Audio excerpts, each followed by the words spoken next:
திருவண்ணாமலை மாவட்டத்தில் முக்கியமான தொழில் அப்படின்னா விவசாயம் தான். அதுலேயும் நெல் சாகுபடி பண்ணுறது தான் இவங்களுடைய முக்கியமான தொழிலாகவே இருக்குது. இந்த ஊரினுடைய பிரபலமான அரிசி வகை அப்படின்னா களம்பூர் பொன்னி அப்படின்னு சொல்லலாம். நெல் சார்ந்து இந்த ஊரில் அரிசி பதனிடும் தொழிலும் நிறையவே நடக்குது. அதனால் நிறைய அரிசி ஆலைகளை பார்க்க முடியுது. நெல்லுக்கு அடுத்தபடியாக இந்த ஊரில் மல்லாக்கொட்டை அப்படிங்கக்கூடிய நிலக்கடலையும் கரும்பும் அதிகமாகவே சாகுபடி செய்யப்படுது.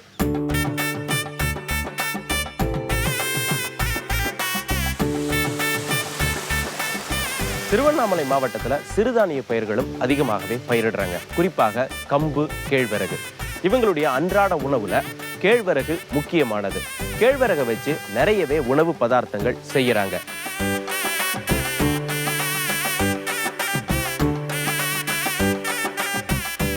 திருவண்ணாமலை பக்கங்கள்ல சிமிழி உருண்டை அப்படிங்கக்கூடிய இனிப்பு ரொம்பவே பிரபலமா.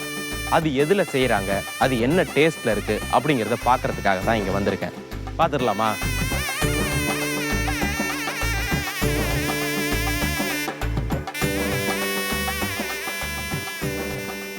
கண்ணம்மாக்கா வாங்க. வணக்கம். இன்னைக்கு நம்மளுக்காக சிமிழி உருண்டையை செஞ்சு காமிக்க போறது கண்ணம்மாக்கா தான். இந்த சிமிழி உருண்டை அப்படிங்கிறது என்ன, எப்படி இருக்கும்? உருண்டையா தான் இருக்கும். உருண்டையா இருக்கும். சாப்பிட்றதுக்கு என்ன மாதிரி? லட்டு மாதிரி இருக்குமா? இனிப்பா இருக்கும். இனிப்பா இருக்கும், லட்டு மாதிரி.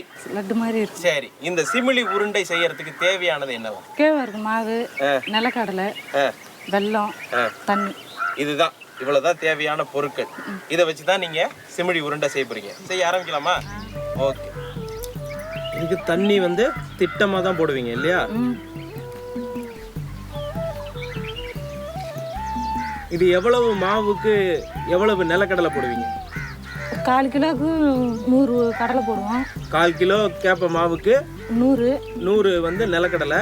வெல்லம் எவ்வளவு போடுவீங்க? அது 100 இருந்தா போடுவோம். 100 வெல்லம் இருந்தா போதும். ரெடி ஆயிடுச்சு. இப்போ மாவை பிசைஞ்சாச்சு இல்லையா?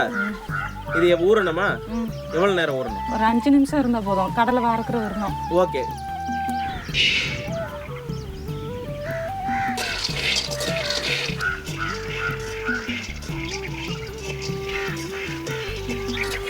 இப்போ நம்மளுக்கு கடலை வறுத்தாச்சு இல்லையா? இறக்கிடலாமா? இறக்கிருங்க.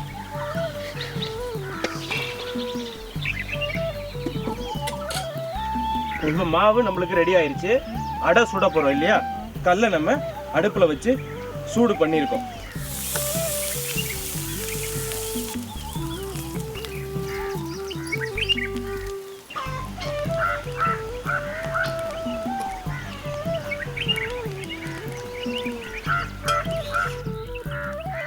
இப்போ கேப்ப மாவில் அடை ரெடி பண்ணிட்டோம். வேர்க்கடலையை வறுத்து தொலி நீக்கி வச்சுட்டோம். இன்னொரு பக்கத்தில் நம்மளுக்கு கேப்ப மாவில் அடையும் சுட்டு ரெடியாக எடுத்து வச்சுட்டோம். இதை ரெண்டையும் நம்ம போட்டு வெல்லத்தோடு சேர்த்து இடிக்க போகிறோம். போடலாமா? இடிக்க.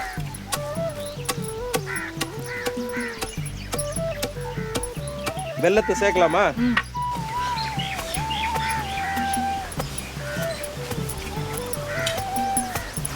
இப்போ நம்ம அடைய பிச்சு இதில் சேர்க்க போகிறோம் இல்லையா?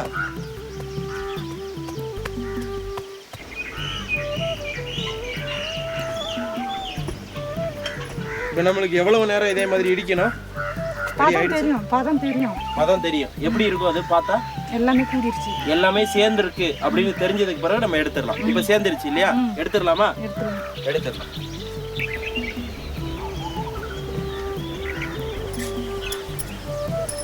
எடுக்கும் போதே நீங்க அப்படியே உருட்டிடுவீங்க இல்லையா?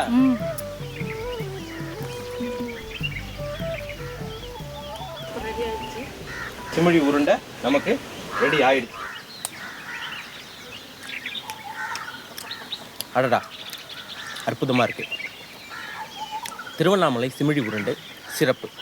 இதில் ஸ்பெஷல் என்ன அப்படின்னு பார்த்தீங்க அப்படின்னா, இதனுடைய பக்குவம் தான். கேப்ப மாவை அடையாக்கி அதற்கப்புறம் வறுத்த நிலக்கடலையை அதோடு சேர்த்து இதற்கு தித்திப்பு சேர்ப்பதற்காக வெல்லத்தையும் சேர்த்து இடிச்சிருக்காங்க. இந்த குத்துதல் அப்படிங்கக்கூடியது தான் இதற்கான சுவையை கொடுக்குது. உரல் உலக்கை பழந்தமிழர்கள் உபயோகித்த சமையல் கருவி. தானியங்களை இடித்தல் அல்லது குற்றுதல் என்கிற விஷயம் கண்டுபிடிக்கப்பட்டது சமையல் முறையின் அடுத்த கட்ட வளர்ச்சி. குற்றுதல் என்பதன் மூலமாகத்தான் தானியங்களையும் தவிடையும் தனியாக பிரிக்க முடிந்தது. நெல்லிலிருந்து அரிசியையும் உமியையும் பிரித்தெடுக்க இந்த குற்றுதல் தான் உதவியது. அதற்கு பிறகு தவிடு உமியிலிருந்து பிரிக்கப்பட்ட தானியங்களை மேற்கொண்டு இடித்தல் மூலமாக அதை மாவு என்ற அடுத்த பரிணாமத்திற்கு மாற்ற முடிந்தது. தானியங்களை வறுத்தும் வேக வைத்தும் செய்த சமையல் முறையில் மாற்றம் உண்டானது இதற்கு பிறகுதான். தானியங்களை இடித்து மாவாக்கி அந்த மாவை வைத்து புதிய புதிய பதார்த்தங்கள் செய்வதற்கான வழிவகை பிறந்தது உரல் உலக்கை வந்த பிறகுதான். எந்த நூற்றாண்டுல எந்த சிற்பி இந்த உரல் உலக்கையை கண்டுபிடிச்சான் தெரியலைங்க. பல ஆயிரம் ஆண்டுகளுக்கு முன்பிருந்தே அம்மி, குழவி, ஆட்டுரல், உரல், உலக்கை இதெல்லாம் நம்ம மக்களுடைய பயன்பாட்டில் இருந்துக்கிட்டே இருக்கு. ஆரம்பத்தில் மலைப்பகுதிகளில் பாறைகளில் தானியங்களை போடுற அளவுக்கு குழிகளை வெட்டி அதில் தானியங்களை போட்டு மரத்தடிகளால் இடிச்சிருக்காங்க. இதுதான் ஆதி உரல் உலக்கை. அதற்கு பிறகு மரத்தாலான உரல்கள் செய்யப்பட்டிருக்கு. குறிப்பாக வேம்பு அல்லது பாலை மரத்தில் இந்த உரல்களை செஞ்சுருக்காங்க. அதற்கு பிறகுதான் கருங்கல்லில் இந்த உரல்கள் செய்யப்பட்டிருக்கு. எப்போவுமே உலக்கை அப்படிங்கிறது மரத்தில் தான் அமைஞ்சிருக்கு. இது தேக்கு அல்லது கடம்பு மரத்தில் செஞ்சுருக்காங்க. இந்த உலக்கையினுடைய அடியில் பூன் அப்படிங்கக்கூடிய உலோக வளையத்தை போடுறாங்க. இது இரும்பு அல்லது செம்பில் போடப்படுது. எதற்காக இந்த பூன் மாற்றுது அப்படின்னா, பொருட்களை இடிக்கும்போது இந்த மர உலக்கையானது கீழே பிரிஞ்சு போயிடக்கூடாது அப்படிங்கிறதுக்காக. இந்த உலக்கைகளில் பல அளவுகள் இருக்குது. இது எதற்காகனா, என்ன பொருளை போட்டு இடிக்கிறோமோ அது இடிபடுவதற்கு தகுந்தாற் போல 4 அடி 2 அடி 2.5 அடி அப்படின்னு பல வகைகளில் இவங்க உலக்கைகளை செஞ்சுருக்காங்க. காய்கறிகளின் ராஜா அப்படிங்கிற பட்டம் எந்த காய்கறிக்கு உண்டு உங்களுக்கு தெரியுமா? இந்த காயை செடியில காய்க்கிற மீன் அப்படின்னு சொல்லுவாங்க. கல்யாணத்துக்கோ வேற விசேஷங்களுக்கோ காய்கறி வாங்க பட்டியல் எழுதுறப்போ இந்த காயத்தான் பிள்ளையார் சுழிக்கு அப்புறமா எழுதுவாங்க. எதற்காக இவ்வளவு பில்டப்பு அப்படின்னு கேட்குறீங்களா? கத்திரிக்காய் முத்துனா கடத்தெருவுக்கு வந்து தானங்க ஆகணும். இன்னைக்கு நாம பார்க்க போறது கத்திரிக்காயை பத்தி தான்.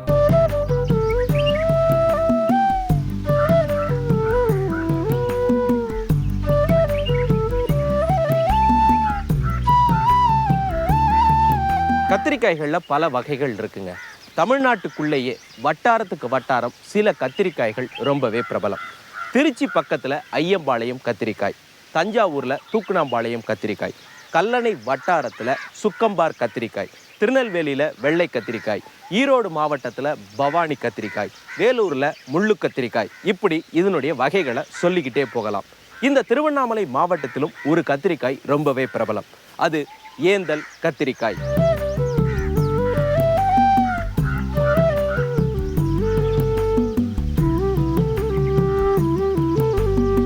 என் கூட இருக்கிறது திருவண்ணாமலை மாவட்டத்தைச் சேர்ந்த தேவனேந்தல் பகுதியில் கத்திரிக்காய் விவசாயம் செய்யக்கூடிய ராஜா அவர்கள் தான் கூட இருக்காங்க. அண்ணா வணக்கண்ணா. வணக்கம். இப்போது நீங்கள் இந்த ஏந்தல் கத்திரிக்காய் அப்படின்னு சொல்கிறாங்க இல்லையா, உங்கள் ஊரில் ரொம்ப பிரபலமா? ஆமாங்க. ஏன் அது பிரபலம்? ஏந்தல் காய்ன்றது வந்து ரொம்ப நைஸாக இருக்கும், தோல் நைஸாக இருக்கும், சாப்பிட்றதுக்கு வந்து டேஸ்ட்டாக இருக்கும். காய் நல்லா டேஸ்ட்டாக இருக்கும். அது கார குழம்பு, சாம்பாருக்கு, பொரியலுக்கு எல்லாத்துக்கும் நல்லா இருக்கும். நல்லா இருக்கும். இப்போ மற்ற ஊர் காய் இருக்கு இல்லையா, அதுக்கு இதுக்கு எப்படி டிஃப்ரென்ஸ் இருக்கும்? அந்த தோல் ரொம்ப நைஸாக இருக்கிறதுனால வந்து வெளியில் ரொம்ப லாங்கில் எடுத்துகிட்டு போக முடியாது. ஏந்தல் காய் ரொம்ப லாங்கில் போகாது காய்ங்க. வியாபாரத்துக்கு ரொம்ப தூரத்துக்கு எடுத்துகிட்டு போக முடியாது. லாங்கில் வெளியில் ரொம்ப வந்து 4 நாளைக்கு 5 நாளைக்கு தாங்காதுங்க. அந்த ஒரு நாளைக்கு யூஸ் இன்னைக்கு காலையில் பறிச்சா அன்றைக்கே யாருக்கு உபயோகப்படுத்துகிற மாதிரி தான் காய். என்ன கலரில் இருக்கும், என்ன சைஸில் இருக்கும் ஏந்தல் காய்? கலர் வந்து நல்லா அந்த உஜாலான்னு சொல்கிறாங்க நீளம் இல்லையா, அந்த மாதிரி கலரில் வந்து வயலட் கலரில் இருக்கும். வயலட் கலர் தான், வயலட் கலரில் தான் இருக்கும். என்ன சைஸில் இருக்கும்? சைஸ் குண்டு கலரில் இருக்கும் காய்ங்க. குண்டு கத்திரிக்காய் மாதிரி வயலட் கலரில் இருக்கும். அதுதான் ஏந்தல் கத்திரிக்காய். காம்பு நல்லா பசுமையாக இருக்கும். காம்பு நல்லா பசுமையாக இருக்கும், பசுமையாக இருக்குது. இதுதான் ஏந்தல் காய். இந்த பக்கத்தில் ரொம்ப ஃபேமஸான காய். ஃபேமஸான காய். இந்த ஏந்தல் காயை வச்சு நம்ம ஏதாவது ஒன்று பண்ணிடலாமா? என் கூட இருக்கிறது திருவண்ணாமலையைச் சேர்ந்த சாந்தி அவர்கள். வணக்கம்மா. வணக்கம். இன்னைக்கு நீங்கள் என்ன செய்ய போறீங்க? கத்திரிக்காய் தொக்கு. கத்திரிக்காய் தொக்கு. சரி, கத்திரிக்காய் தொக்குக்கு தேவையான பொருள் என்ன? கத்திரிக்காய், மசாலா பொடி, அது கடலப்பருப்பு, உளுத்தம்பருப்பு, மிளகா, வெந்தயம், சீரகம், நல்லா வறுத்து அரைத்த தூள், உப்பு, தனியாத்தூள், புளிக்கலவை, தக்காளி, தேங்காய், பச்சை மிளகா, மஞ்சத்தூள், வெங்காயம், கடுகு, எண்ணெய். இப்போ நம்ம கத்திரிக்காய் தொக்கு செய்யலாமா? சரி. முதல்ல அடுப்பை பற்ற வச்சுக்கலாம். ஓகே. எண்ணெய் போடணும் இல்லையா?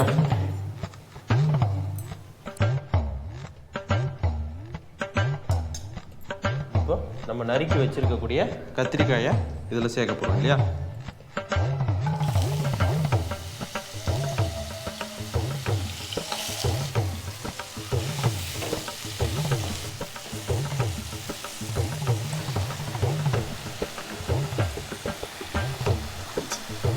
கொஞ்சமாக மஞ்சள் பொடி இல்லையா? கொஞ்சம் மஞ்சள் இப்போ வதங்குற வரைக்கும் இதை மூடி வைக்க போறீங்க. மூடி வச்சு ஒரு 10-15 நிமிஷம் ஆகுமா? இப்போ இதுலேயும் எண்ணெய் தான் முதல்ல போட போகிறோம் இல்லையா? எண்ணெய் காஞ்ச பிறகு கடுகு இல்லையா? முதல்ல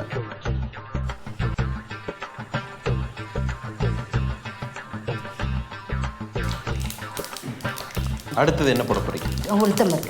உளுத்தம் பருப்பு.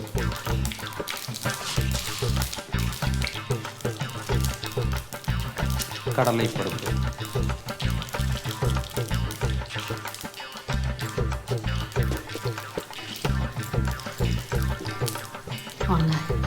வெங்காயம் போடலாமா? இது ஒரு வெங்காயத்தை சின்னதாக நறுக்கி வச்சு தக்காளி சேர்க்கலாமா?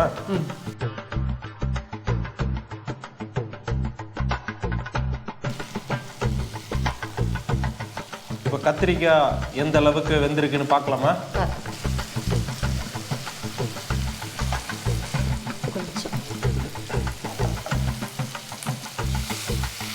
வெங்காயமும் தக்காளியும் இந்த பக்கத்தில் நல்லா பொரிஞ்சு வந்துருச்சு இல்லையா? இதை அந்த பாதி வெந்திருக்கக்கூடிய கத்திரிக்காயோட நம்ம சேர்க்க போகிறோம். சேர்க்கலாமா?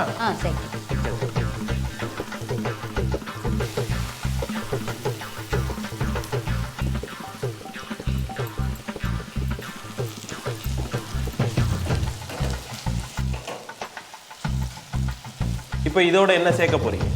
உப்பு, அந்த மசாலா பொடி, எல்லா பொடிகளும் சேர்க்க. முதல்ல உப்பு தான் சேர்க்க போறீங்க. உப்பு சேர்க்கணும்.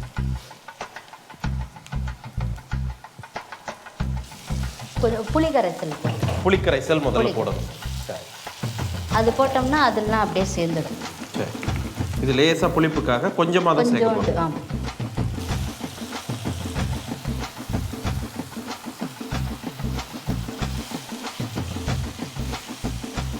எள்ளு பொடி முதல்ல நம்ம சேர்க்க போகிறோம். இது கொஞ்சமாக, இதுவும் வறுத்து திரிச்சது தான். அப்புறம் வெந்தயம். இது வெந்தய பொடி இல்லையா? இதுவும் ஏற்கனவே போட்டுருக்கோம். ஓகே, இதுவும் வறுத்து திரிச்ச வெந்தய பொடி தான். வறுத்து திரிச்ச வெந்தய பொடி 1/2 ஸ்பூனு. அதுக்கப்புறம் தனியாத்தூள்.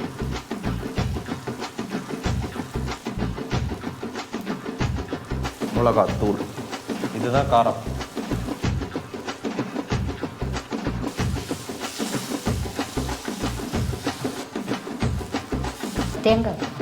தேங்காய் கொஞ்சம் சேர்க்கணும்.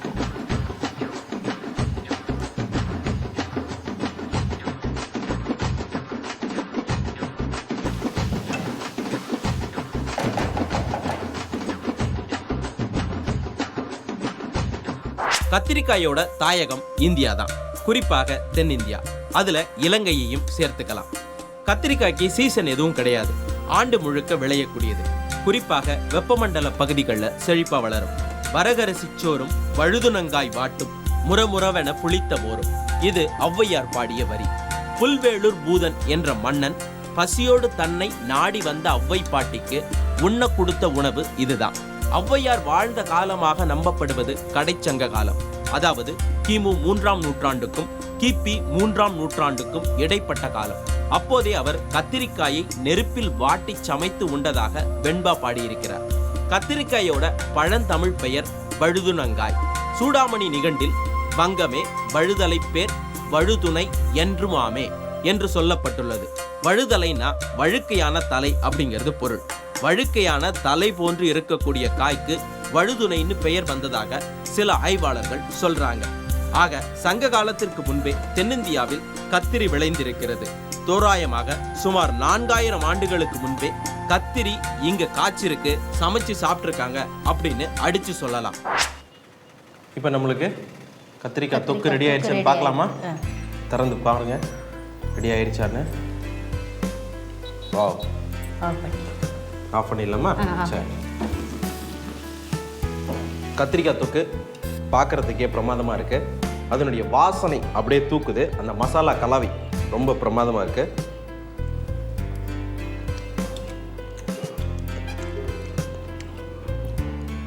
நல்ல காரசாரமாக இருக்குது அப்படின்னு சொல்லலாங்க.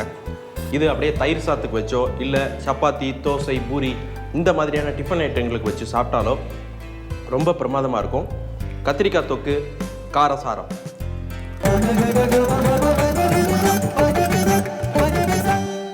ஆசியாவில் பல பகுதிகளில் சுமார் 2000 ஆண்டுகளாக கத்திரிக்காய் புழக்கத்தில் இருந்துகிட்டு வருதான். சுமார் 7ஆம் நூற்றாண்டுக்கு மேலே தான் அரேபியர்கள் மத்திய தரைக்கடல் நாடுகளுக்கு கத்திரிக்காயை கொண்டு போய் சேர்த்தாங்களாம். ஆப்பிரிக்காவுக்கு கத்திரிக்காயை கொண்டு போனவங்க பாரசீகர்கள். அதே மாதிரி ஐரோப்பிய கண்டத்தில் ஸ்பெயினில் கத்திரிக்காயை பரப்புனது அரேபியர்கள். ஆசியாவில் காலனி ஆதிக்கத்தை பரப்ப வந்த பிறகுதான் ஐரோப்பியர்களுக்கு கத்திரிக்காயோட ருசி தெரிஞ்சிருக்குது. கத்திரிக்காய்க்கு ஐரோப்பியர்கள் வச்ச பேரு எக் பிளான்ட். செடியில கோழி முட்டை ஒன்று காய்ச்சி தொங்குற மாதிரி பார்க்கறதுக்கு தெரிஞ்சதுனால 18ஆம் நூற்றாண்டுல ஐரோப்பியர்கள் இதற்கு இப்படி ஒரு பேரை வச்சிருக்காங்க. அமெரிக்காவுக்கு கத்திரிக்காயை ஸ்பெயினை சேர்ந்த கடற்பயணிகள் மூலமாக 16, 17ஆம் நூற்றாண்டுல கொண்டு போய் சேர்க்கப்பட்டிருக்கு. அமெரிக்கர்கள் அதை உண்ணத்தகுந்த காய்கறியாக அப்ப ஏத்துக்கல. கிபி 1801 சிறந்த தோட்டக்கலை நிபுணரும் அமெரிக்காவின் பிரசிடென்ட்டுமாக இருந்த தாமஸ் ஜெஃபர்சன் தான் அமெரிக்கர்களுக்கு கத்திரிக்காய் நல்லது அப்படிங்கக்கூடிய உண்மையை புரிய வச்சிருக்காராம்.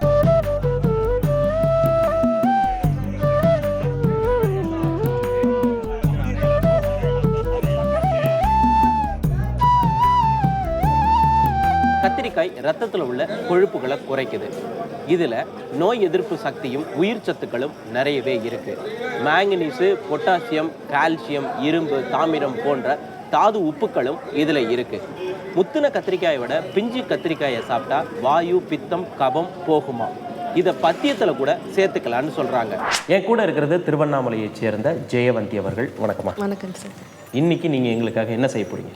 வாங்கி பார்த்து இதுக்கு தேவையான பொருள் எண்ணெய், கத்திரிக்காய், கடுகு, கருவேப்பிலை, கொத்தமல்லி, வறுத்து அரைக்க தனியா, உளுத்தம்பருப்பு, கடலைப்பருப்பு, எள்ளு, காய்ந்த மிளகாய், இது 5ம் வறுத்து அரைக்கணுங்க சார். ஓகே. இப்போ முதல்ல நீங்கள் மசாலா தான் அரைச்சி எடுத்துக்க போகிறீங்க. ஆமாங்க இல்லையா? இப்போ முதல்ல வறுக்கலாமா? வறுக்கலாம். அடுப்பு பற்ற வச்சுக்கலாம். இப்போ முதல்ல எதுலேருந்து வறுப்பீங்க? தனியா தான் முதல்ல வறுக்க போகிறீங்க இல்லையா? தனியா எத்தனை ஸ்பூன் போடுவீங்க? தனியா 2 ஸ்பூன்.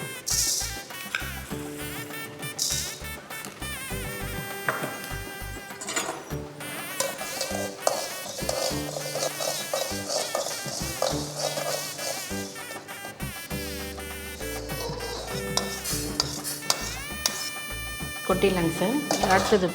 அடுத்தது கடலைப்பருப்பு இல்லையா?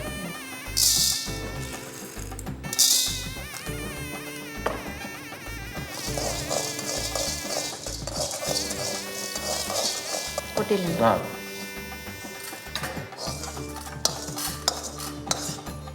அடுத்தது உளுத்தம்பருப்பா? உளுத்தம்.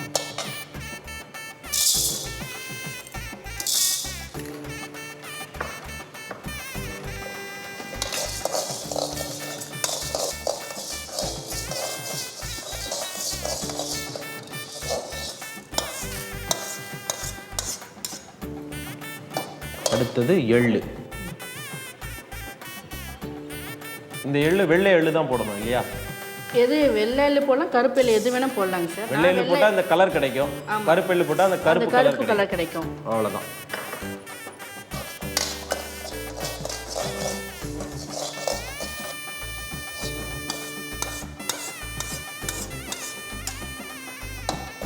இப்போ மிளகாய் வத்தல் இல்லையா? இது ஒரு 5-6 போடலாம்.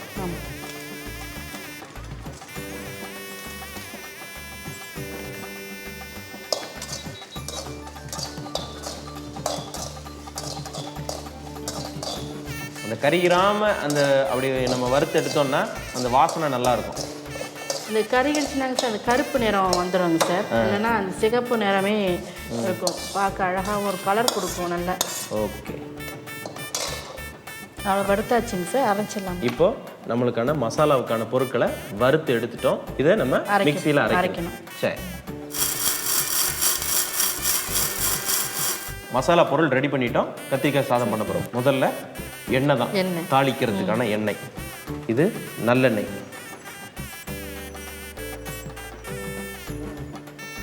எண்ணெய் கொஞ்சம் குறைக்கணும்னு நினைக்கிறவங்க குறைச்சிக்கலாம். இது நல்ல எண்ணெய் சுட்ட பிறகு தாளிக்கிறதுக்கு கடுகு. கடுகு வெடிக்க ஆரம்பிச்சு இல்லையா? அடுத்தது கடலைப்பருப்பு. இது சும்மா அந்த ஃப்ளேவருக்காக.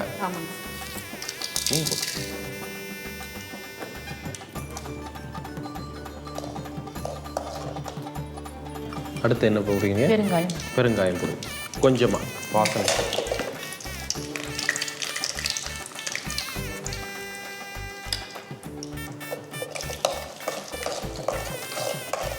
முந்திரி பருப்பையும் இதோட சேர்க்க போறீங்க இல்லையா? முந்திரி பருப்பு.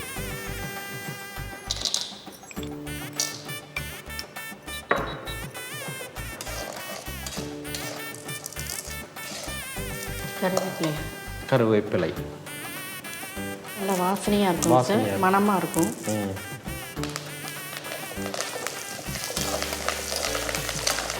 அடுத்தது கத்திரிக்காய். கத்திரிக்காய் இல்லையா? இந்த கத்திரிக்காய் தண்ணியை நல்லா பிழிஞ்சிட்டு போட போடுங்க.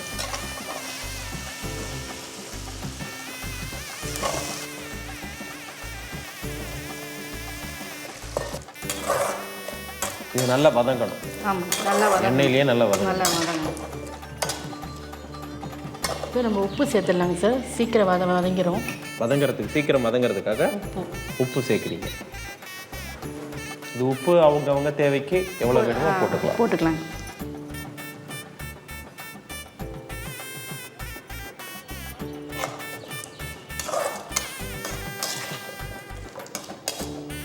இப்போ கத்திரிக்காய் வதங்கியாச்சு. நல்லா வதங்கி சுருண்டு வந்துருச்சு இல்லையா? இந்த பதத்தில் தான் நீங்கள் மசாலா சேர்க்க போகிறீங்க இல்லையா? மசாலா பொடி நம்ம அரைச்சி வச்சிருக்கக்கூடிய மசாலா பொடி.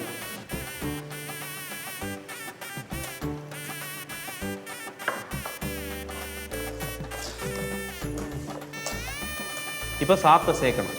நம்ம வடித்து வச்சிருக்கக்கூடிய சாதம் இதை தான் நம்ம இதில் சேர்க்க போகிறோம்.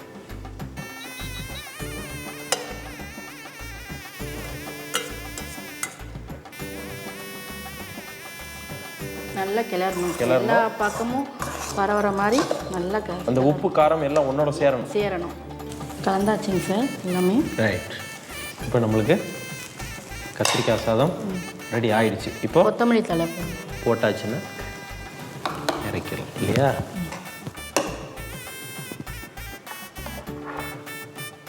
கத்திரிக்காய் சாதம் நம்மளுக்கு ரெடி ஆயிடுச்சு.